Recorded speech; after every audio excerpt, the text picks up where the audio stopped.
নিজের পা থেকে তাইনা জুতাগুলো খুইলা আল্লাহর নবীকে সম্মান করেছে, ইজ্জত দিয়েছে।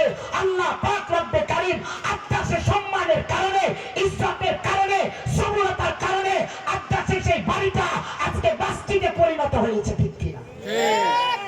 সেই মসজিদে যায় 2 রাকাত নামাজ হাজিরা আদায় করে। আলহামদুলিল্লাহ, আমিও করেছি। এই আব্বাসের জিন্দেগির দিকে তাকায়া, রাসূলের মহব্বতের দিকে তাকায়া, ইন্নাল্লাহা মা'আস সাবিরিনের দিকে তাকায়া মুসলমান জাতি আজকে আমি বয়ান করব, আপনারা শুনবেন। 5-10টা মিনিট আপনাদের মাঝে টাইম নিব। এই আব্বাস যদি খেজুরের বাগান রাসূলের নামে দিয়ে দিতে পারে, 1400 বছর আগে আঙ্গুরের বাগান যেমনই ছিল তেমনই আছে। যেমনি সেই আঙ্গুরের বাগান ছিল, একটা গাছও মরে নাই, একটা গাছও লম্বা হয় নাই। 1450 বছর আগে আঙ্গুরের গাছ তো যেমন ছিল তেমনই আছে। আল্লাহ বলেছে যে গাছ থেকে রাসূল পান করেছে আঙ্গুর, কিয়ামত পর্যন্ত এভাবেই থাকবে, কোনো নচ্চর হবে না। ওরে মুসলমান, ইতিহাস কি দেখেছো?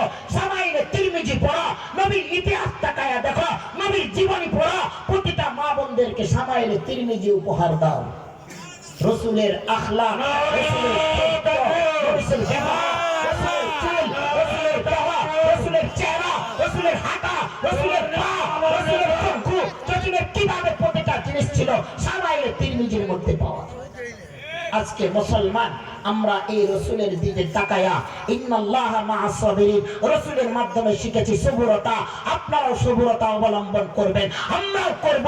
ইসলাম সবসময় সবরের উপরে থাকবে, কিন্তু সব জায়গায় নয়। যেই জায়গায় লাঠি চলবে, ইসলাম সেই জায়গায় চালাবে, ঠিক কিনা?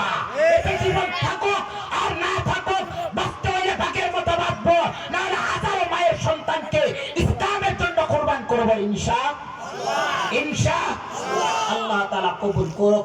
এই ডান থেকে বাম থেকে আমাদের মাহফিলের 5টা মিনিট টাইম নিয়েছি, 10টা মিনিট আপনাদের টাইম ব্যয় করব। ও মুসলমান বাবা, এই মাহফিলটার জন্য আল্লাহ রাসূলের দিকে তাকায়া, আল্লাহ রাসূলের মহব্বতের